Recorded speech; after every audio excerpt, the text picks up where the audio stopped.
Assalamualaikum warahmatullahi wabarakatuh.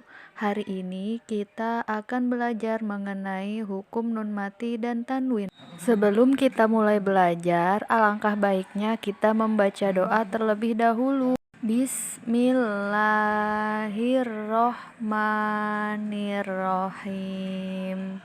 Raditu billahi robba wa bil islami dina wa bi muhammadin nabiyya wa rasula. Rabbi zidni ilman warzuqni fahma. Hukum nun mati dan tanwin terbagi kepada 5 hukum, yaitu idhar, idgham bigunah, idgham bila gunah, ikhfa hakiki, dan iklab. Yang pertama yaitu idhar yang berarti jelas. Huruf idhar ada 6 macam, yaitu hamzah, ha, kha, ain, dan ghin. Penjelasan mengenai hukum idhar yaitu apabila terdapat nun sukun atau tanwin yang setelahnya bertemu dengan salah satu huruf idhar, maka dibacanya harus jelas. Seperti pada contoh nun sukun yang bertemu dengan hamzah, maka cara membacanya menjadi mana. Nun sukun yang bertemu dengan ha maka menjadi min hadid. Nun sukun yang bertemu dengan kho maka dibacanya menjadi man khoffat. Nun sukun yang bertemu dengan ain maka dibacanya menjadi min alaq. Nun sukun yang bertemu dengan gho maka dibacanya menjadi min ghilli. Kemudian nun sukun yang bertemu dengan ha maka dibacanya menjadi man huwa. Begitu pula dengan tanwin, apabila bertemu dengan salah satu huruf idhar maka dibacanya harus jelas. Selanjutnya yang kedua yaitu idgham bigunah, yang berarti memasukkan huruf sebelumnya ke dalam huruf setelahnya dengan dengung.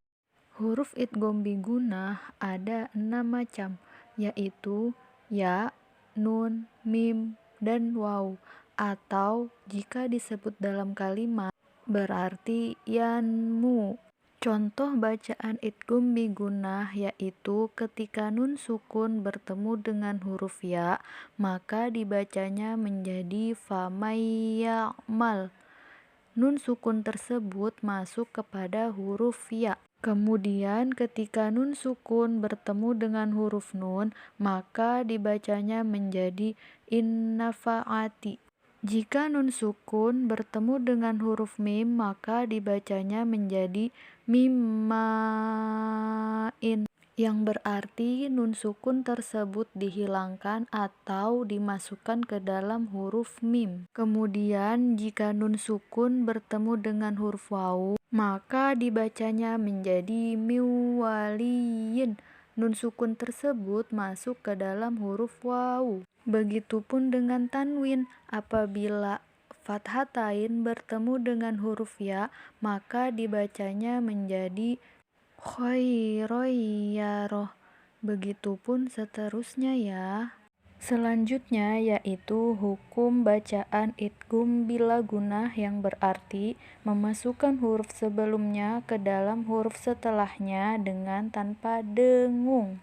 Huruf idgham bila gunah ada 2, yaitu lam dan ro. Penjelasan untuk idgham bila gunah, apabila nun sukun atau tanwin bertemu dengan salah satu huruf idgham bila gunah, maka cara membacanya dimasukkan tanpa memakai gunnah. Seperti pada contoh nun sukun yang bertemu dengan huruf lam, maka dibacanya menjadi miladuka. Kemudian ketika nun sukun bertemu dengan huruf ro, maka dibacanya menjadi mirrabbikum. Begitupun dengan tanwin, cara membacanya sama dengan nun sukun. Hukum nun mati dan tanwin yang selanjutnya yaitu iklab. Huruf iklab hanya ada 1, yaitu ba. Penjelasan untuk iklab yaitu artinya mengubah atau mengganti. Dan cara membacanya yaitu mengubah suara nun mati atau tanwin ketika menghadapi huruf ba menjadi suara huruf mim. Seperti pada contoh nun sukun yang bertemu dengan huruf ba, maka dibacanya menjadi mim ba'di. Kemudian ketika tanwin bertemu dengan huruf ba, maka dibacanya menjadi sami'an basira. Hukum bacaan nun mati dan tanwin yang terakhir yaitu mengenai ikhfa. Huruf ikhfa ada 15, yaitu ta, sa, ja, da, za, za, sa, sya, so, do, to, zo, fa, qof, dan kaf.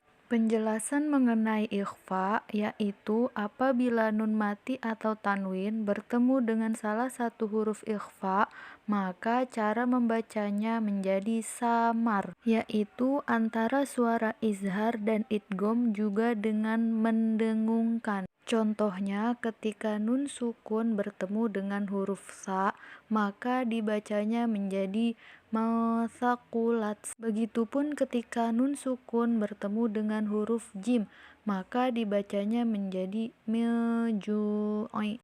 Dan seterusnya ya. Alhamdulillah, pelajaran mengenai hukum nun mati dan tanwin telah selesai.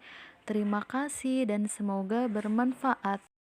Sekian dari Ustazah. Wassalamualaikum warahmatullahi wabarakatuh.